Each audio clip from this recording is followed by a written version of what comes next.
Vous avez sûrement déjà entendu parler d'Ayurveda. On sait que ça implique des massages, des huiles, des plantes médicinales, des produits douteux même, ou des vieux sages en forêt. Mais comment on s'y retrouve? Par où on commence? Et est-ce que c'est réellement possible d'appliquer ça dans sa vie facilement? L'Ayurveda, d'abord, c'est une médecine personnalisée. C'est une science qui comporte 8 branches, allant de la chirurgie à la médecine interne. Et les concepts de base de cette science lui permettent de s'adapter, de personnaliser la médecine en fonction des différents cas des différentes personnes. Et aussi d'aller rejoindre différentes écoles de pensée. Le concept de base en Ayurveda, c'est les 3 doshas. Mouvement, transformation, préservation. Comme les 3 couleurs primaires se combinent ensemble pour former la totalité des couleurs, les 3 doshas se combinent ensemble pour former la totalité des êtres vivants. Mais ce qui est intéressant en Ayurveda, c'est qu'on définit aussi les pathologies avec les doshas. Ça nous permet d'avoir des remèdes sur mesure.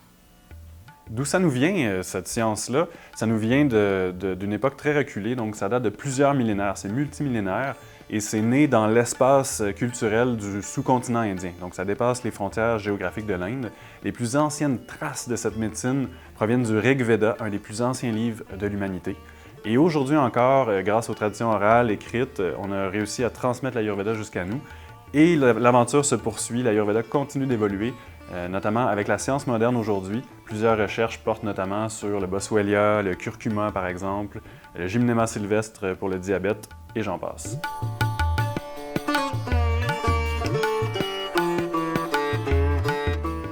Ayurveda is the science of life. Science of life not as far as medical science is concerned. It is how to live your life naturally, how to understand yourself naturally, how to take care of yourself naturally.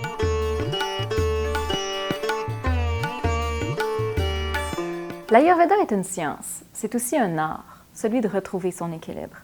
Plus important encore, c'est de comprendre sur quoi repose cet équilibre. L'Ayurveda fait appel à une multitude d'approches pour atteindre la guérison et favoriser le bien-être. On pense bien sûr à la nutrition, l'alimentation qui est incontournable, l'attitude mentale aussi, les postures du corps, qu'on travaille avec le yoga notamment, les exercices, la méditation. Donc ça, c'est les techniques, les approches de base, mais on a aussi des approches comme la massothérapie, différents styles de massothérapie, la sudation, les purgations, l'aromathérapie, les points vitaux, etc., etc. Donc qu'est-ce que l'Ayurveda fait avec ça? L'Ayurveda, elle, va regarder un plan d'ensemble, va synchroniser les différentes approches thérapeutiques afin d'atteindre nos objectifs de santé.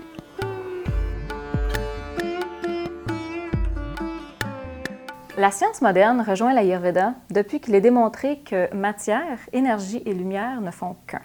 Partant de ce fait, l'Ayurveda identifie 3 principes fondamentaux inhérents à toute forme de vie et qu'on retrouve à toutes les échelles.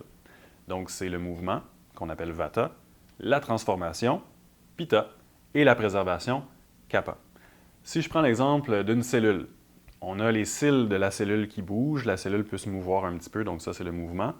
On va avoir la respiration cellulaire, la digestion des nutriments au niveau cellulaire, ça va être la transformation, Pitta. Et Kapha va s'exprimer par le cytoplasme, l'enveloppe de la cellule, et la constitution physique de la cellule qui lui permet de garder son intégrité. Un autre exemple est celui de la fusée.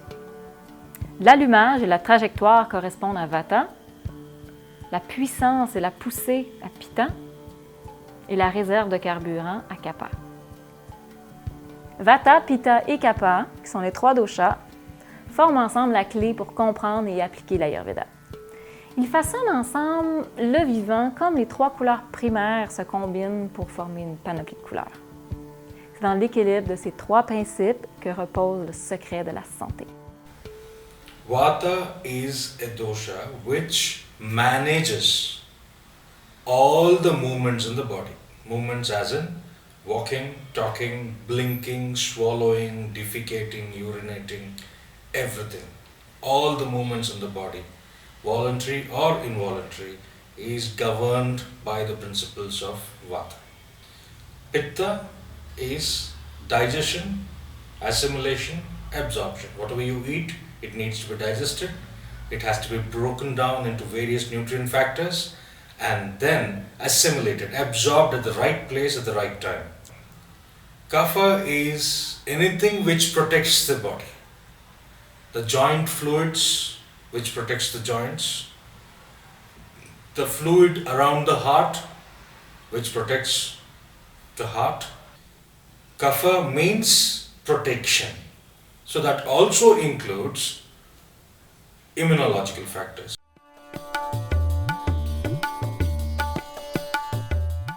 On évalue les doshas d'une personne d'après sa constitution physique, d'après sa personnalité, ses signes vitaux comme son pouls, la couleur de sa peau, la texture de sa peau aussi.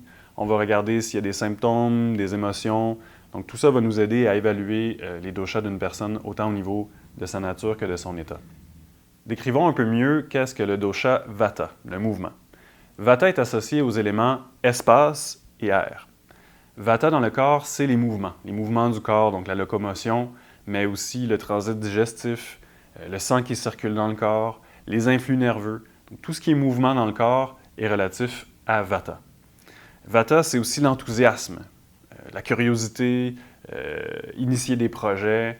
Et en excès, ça va devenir de la fébrilité, de l'anxiété.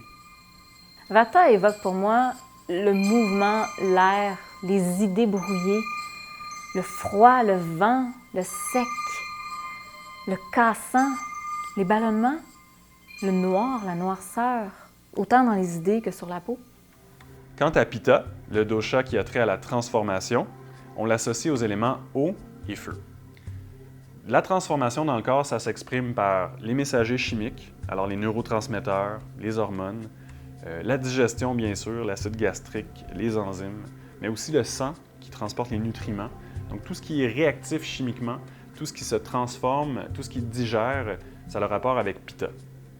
Pitta, c'est aussi l'ambition, le courage, la détermination, le vouloir. Alors en excès, ça peut devenir de la colère, ça peut devenir de l'impatience, et ça va provoquer des symptômes de type inflammatoire.